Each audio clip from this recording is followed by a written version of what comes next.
Hello friends, you are welcome to my channel study with Aarti Gupta. आज हम लोग इस वीडियो में पढ़ेंगे एक पोयम को जो कि है थॉमस हुड की। इस पोयम को पढ़ के आपको लगेगा वाकई में बचपन के दिन बहुत ही ज़्यादा अच्छे होते हैं। जिस तरीके से पोइट इस पोयम में अपने बचपन में लौटना चाहता है वैसे हर कोई लौटना चाहता है। जब आप इस पोयम को पूरा पढ़ेंगे तो आपको भी बहुत अच्छा लगेगा पढ़ के। तो फ्रेंड्स, पोयम को लास्ट तक देखिएगा, वीडियो में लास्ट तक बने रहिएगा। और अगर आपको मेरी इस पोयम का एक्सप्लेनेशन पसंद आए तो वीडियो को ज़रूर लाइक करिएगा। तो आइए देखते हैं कि इस पोयम में क्या है। I remember the house where I was born, the little window where the sun came peeping in at morn। यहाँ पे पोइट बोलता है कि मैं याद करता हूँ, मैं उस घर को याद करता हूँ जहाँ पे मेरा जन्म हुआ था। उस घर में एक लिटिल विंडो भी थी जहाँ से सन केम पीपिंग इन एट मॉर्न। पीप में झांकना।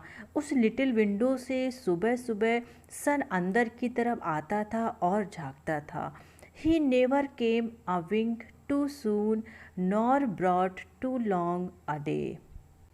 पोइट कभी भी जल्दी वापस घर नहीं आया। विंक यहाँ मतलब है विंक का पलक झपकने से। ही नेवर केम वो कभी भी वापस नहीं आया। आ विंक टू सून मीन्स जब वो बाहर जाता था खेलने के लिए तो कभी भी वापस जल्दी नहीं आता था। Nor brought too long a day वो दिन इतने लंबे थे मुझे नहीं पता चलता था कि वो दिन मेरे कैसे निकल गए। मैं उन दिन के हिसाब से नहीं चलता था। बट नाउ लेकिन अब I often wish the night had borne my breath away. मैं चाहता हूँ अब कि नाइट आए had borne my breath away और मेरी सांसों को अपने साथ ले जाए। मतलब यहाँ पे जो पोइट है अब वो चाहता है कि उसकी डेथ हो जाए। अपनी इस एडल्ट लाइफ में उसको बहुत ही ज़्यादा पेन फील होता है जिसकी वजह से उसको ऐसा लगता है कि अब मेरी डेथ हो जानी चाहिए क्योंकि बचपन के दिन वापस आ नहीं सकते और इसको अपनी एडल्ट लाइफ का पेन ये बर्दाश्त नहीं कर सकता। अब यहाँ पोइट अपने गार्डन में गया है और याद करता है। I remember the roses red and white. मैं उन रोजेस को याद करता हूँ जो कि रेड थे और वाइट थे। The violets and the lily cups. मैं उस विलेट के फ्लावर को याद करता हूँ, उन लिली कप्स को याद करता हूँ। Those flower made of light. जो कि फ्लावर किसके बने हुए थे? लाइट के बने हुए थे। मीन्स वो फ्लावर्स बहुत ही ज़्यादा लाइट थे। The lilacs where the robin built. उस लिलाक्स को याद करता हूँ जिसको कि रॉबिन ने बनाया हुआ था, जहाँ पे उसको रॉबिन ने बनाया हुआ था। And where my brother set the laburnum on his birthday the tree is living yet.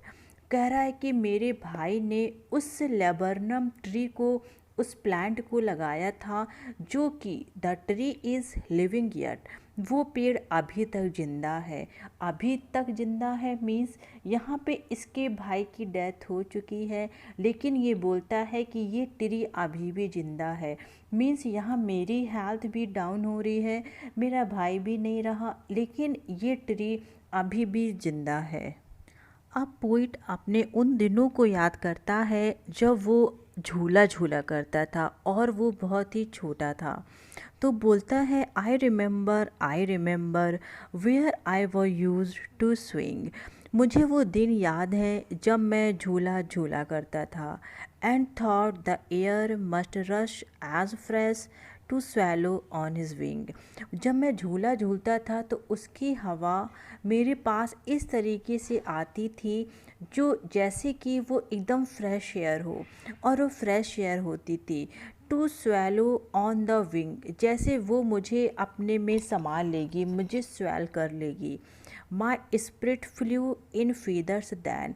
मुझे ऐसा लगता था कि जो मेरी स्पिरिट है उसमें पंख लग गए हैं और वो पंख की तरह उड़ रही है। मीन्स मैं इतना ज़्यादा खुश होता था। That is so heavy now. लेकिन अब मेरी स्पिरिट बहुत ही ज़्यादा हैवी है। And summer pools could hardly cool the fever on my bro. ये समर चाहे कितनी भी कूल क्यों ना हो जाए, लेकिन इसमें बहुत ही ज़्यादा ये चीज़ मुश्किल है कि वो मेरे फीवर को उतार सके। मीन्स यहाँ पे पोइट के बोलने का मतलब है कि जब मैं छोटा था तो मैं बहुत ही टेंशन फ्री रहता था। अब मेरे ऊपर बहुत ही ज़्यादा बर्डन है, मेरा माइंड बहुत ही ज़्यादा हैवी है। मैं वैसे ही इंजॉय नहीं कर सकता जैसे कि मैं अपने बचपन के दिनों में इंजॉय कर सकता था। अब पोइट लास्ट स्टैंजा में बोलता है, आई रिमेंबर द फिर trees dark and high.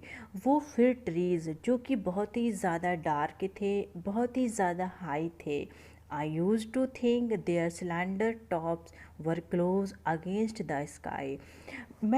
I used to think, मैं ये सोचा करता था कि ये इतना टॉप पे है। मीन्स इसकी जो फिर ट्रीज़ की हाइट है वो इतनी ज़्यादा है जैसे कि वो स्काई से एकदम क्लोज़ है।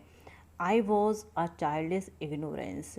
वो मेरी बचपन की इग्नोरेंस थी। मीन्स मैं बचपन में इतना अच्छा नहीं सोच पाता था। But now this little Joy, लेकिन अब बहुत ही कम वो लिटिल जॉय बचा हुआ है। To know I am farther off from heaven than when I was a boy. To know, मैं ये जानता हूँ, I am farther off from heaven, कि अब मैं हेवन से बहुत ही दूर हूँ। Than when I was a boy, जब मैं एक बच्चा था, जब मैं एक छोटा सा लड़का था, तो मुझे ऐसा लगता था कि जो फिर ट्रीज़ हैं ये स्काई के बहुत ही ज़्यादा टॉप पे हैं। मैं तब हेवन के पास था, लेकिन अब हेवन मुझसे दूर है। मीन्स जब मैं छोटा था, मैं इनोसेंस था, तब वो चीज़ें बहुत ही ज़्यादा अच्छी थी। लेकिन अब मैं समझदार हो गया हूँ, अब मेरे अंदर से इनोसेंस चली गई है, तो वो खुशी भी मेरे पास नहीं है, वो प्लेज़र भी मेरे पास नहीं है जो मेरे पास तब था जब मैं एक बच्चा था। आपको ये पोयम पढ़ के समझ आ गया होगा कि यहाँ पे पोइट का इंटेंशन क्या था इस पोयम लिखने के पीछे। इस पूरी पोयम में पोइट ने कंपेयर किया है अपनी एडल्ट लाइफ का और अपनी बचपन की लाइफ का, कि किस तरीके से मुझे बचपन के वो दिन याद आते हैं, क्योंकि बचपन के दिनों में बहुत ही ज़्यादा प्लेज़र था जो कि अब इस लाइफ में नहीं था। जो बचपन था वो आउट ऑफ टेंशन था, उस टाइम पे कोई टेंशन नहीं थी। लेकिन इस टाइम पे मुझे एडल्ट लाइफ में बहुत सारी रिस्पॉन्सिबिलिटीज़ हैं, बहुत सारी टेंशन्स है, जिसकी वजह से मैं प्लेज़र एंजॉय नहीं कर पाता हूँ। इस एडल्ट लाइफ में मुझे ऐसा लगता है कि मेरी डेथ हो जाए वो ज़्यादा बेटर है, क्योंकि और मैं बचपन में वापस जाना चाहता हूँ, क्योंकि मैं वही चीज़ें इंजॉय करना चाहता हूँ, उस तरीके से झूला झूलना चाहता हूँ, मैं उस तरीके से उन फ्री ट्रीज़ को देखना चाहता हूँ जो कि बहुत ही ज़्यादा टॉप पे थी, बहुत ही ज़्यादा हाइट पे थी। तो फ्रेंड्स, आई एम श्योर कि आपको ये पोएम बहुत अच्छे से समझ में आ गई होगी, क्योंकि हर कोई इस मॉडर्न लाइफ में, इस ग्लोबल एरा में अपनी टेंशन से, अपनी रिस्पॉन्सिबिलिटीज़ से बहुत ही ज़्यादा परेशान है, और वो चाहता है कि काश मैं कभी बड़ा नहीं होता और मैं उन चीज़ों को एंजॉय करता रहता। तो फ्रेंड्स, आज की वीडियो में बस इतना ही। आपसे फिर मिलेंगे एक न्यू वीडियो के साथ। तब तक सेफ़ रहिए, पढ़ाई करते रहिए, और फिर भी अगर आपको कोई भी क्वेरीज़ है, कोई भी डाउट्स है, so you can put your comment in the comment section below. I will try my best to remove your problem. So friends, thank you so much.